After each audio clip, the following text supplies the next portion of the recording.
Nalaman mo na ang pinaka-basic na triangle, ang game of life, at kung paano ma-improve ang sarili mo para mapunta sa pinakatuktok ng pyramid, mas madadalian ka na mag-navigate sa buhay as long as rerespetuhin mo lang ang game. Mas maiintindihan mo na ang mundo. At pag mas naiintindihan mo na ang mundo at ang mga taong nakatira dito, mas madali na maglaro.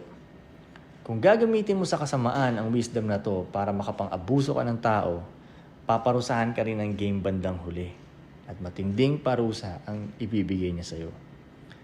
Lahat ng taong hindi sumusunod sa rules ng game ay napaparusahan. Walang nakakawala. Manood ka ng movie or kahit pagmasdan mo in real life, tuwing nagiging trick yung bida, pinapahirapan na siya ng buhay. Noong naging trick si Adan kay Eva, pinarusahan na siya ng game. Ang sumpa sa kanya ay nalagyan na siya ng trick na DNA na habang buhay na niyang kalaban. At dahil sa kasalanan ni Adan, ikaw as a man, kailangan mong pigilan lagi ang mga ways mo na pang trick. Kasi meron ka ng trick tendencies. Pwede pa rin dumami ang pera mo as a trick. Pero dahil wala na sa iyo ang control sa utak mo, sa emotions mo, sa titi mo, sa babae mo, sa buhay mo, ikaw pa rin ay mahirap. Pag wala sa iyo ang control, ibig sabihin nakakulong ka. Hindi ko sinasabi sa iyo na maging control freak ka. Kasi kahit yung pagiging mahilig mo sa control ay hindi mo makontrol, edi wala ka ding control nun. Gets? Marami sa inyo ngayon ang nakakulong. Nakakulong sa bisyo mo, nakakulong sa mga sexual desires mo, nakakulong ka sa isang fucked up na relationship, nakakulong ka sa utak mo, nakakulong ka sa emotions mo. Sa ngayon, yan ang nagpapatakbo ng buhay mo at hindi talaga ikaw ang may hawak ng manibela. Ang kailangan mo lang gawin ay mag-take over sa mga desires mo. Hindi porket sinabi ng utak mo ay susundin mo. Hindi porket sinabi ng puso mo ay susundin mo. Hindi porket sinabi ng titi mo ay susundin mo. Ikaw dapat ang masunod. Kailangan mo tingnan ang sarili mo from a third-person point of view. Para kang naglalaro ng games. Nakatingin ka sa character, which is ikaw din yun. At ikaw ang may hawak ng controller. Kontrolado mo ang sarili mo. Pag naglalaro ka ng video games, wala ka namang pakialam sa nararamdaman ng player mo. Basta pinipindot mo na lang yung controller para pumunta sa kaliwa o sa kanan. Ganon din ang gagawin mo sa totoong buhay. Wala kang pakialam kung tinatamad yung sarili mo. Pinapa-workout or diskarte mo siya no matter what. Kung nasa trick position ka ba or nasa hoe position, hindi nagmamatter. Kasi ang hoe ay trick din ng pimp. Ang importante, ikaw ang nasa pimp position. Medyo lonely dyan sa position na yan kasi hindi ka maintindihan ng karamihan at makaka-invite ka ng haters. Bakit? Mag-hate sila sa'yo kasi kaya mong i-shape ang reality na gusto mo para sa'yo. Something na hindi nila kayang gawin. Hindi rin madali ang nasa pimp position kasi kung nagtataka ka kung bakit mas maraming pera ang napupunta sa ganung position kasi mas malaki ang risk na tinitake niya. Kung malulugi ang empire, siya lang ang lulubog kasama ng barko. Yung mga hoe at mga tricks, lilipat lang yan ng ibang barko. Pero mas gugustuhin ko na yon kaysa malagay sa hoe position. Ang hoe position ang pinakagamit na gamit sa pyramid. Pag tumatanda na siya, sa utak niya, gusto niya pa rin mag-work. Pero hindi na kaya ng katawan niya. At pag hindi niya na kaya mag-work dahil sa edad niya, papalitan lang siya ng mga mas bata sa kanya. For example, ang mga athlete.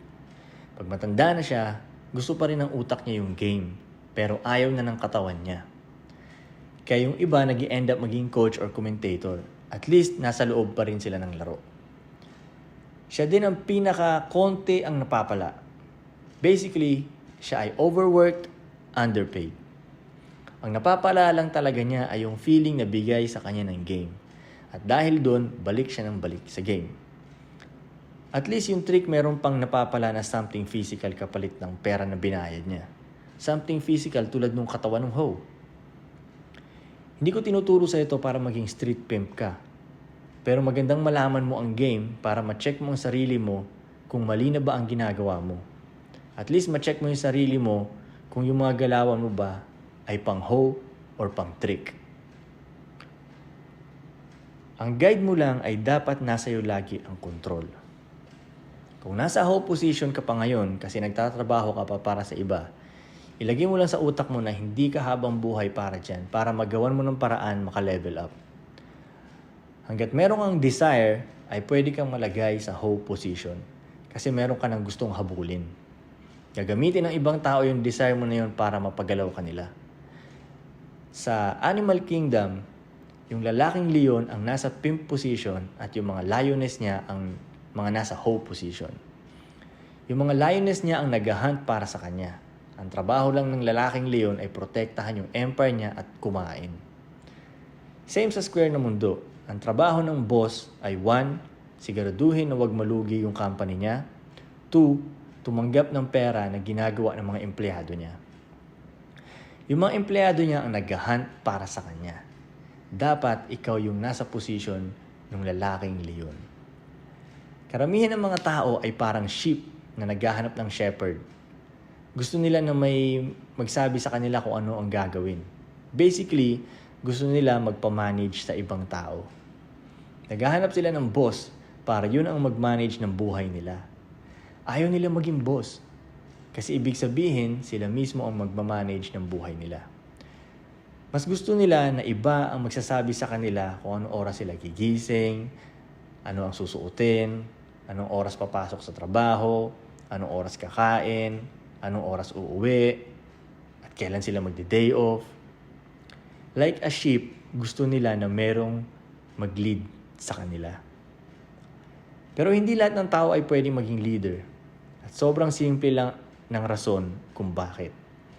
Kasi ang mga leader ay pinapanganak at hindi ginagawa. Ang tanong, sa tingin mo, pinanganak ka ba para maging leader o pinanganak ka para sumunod?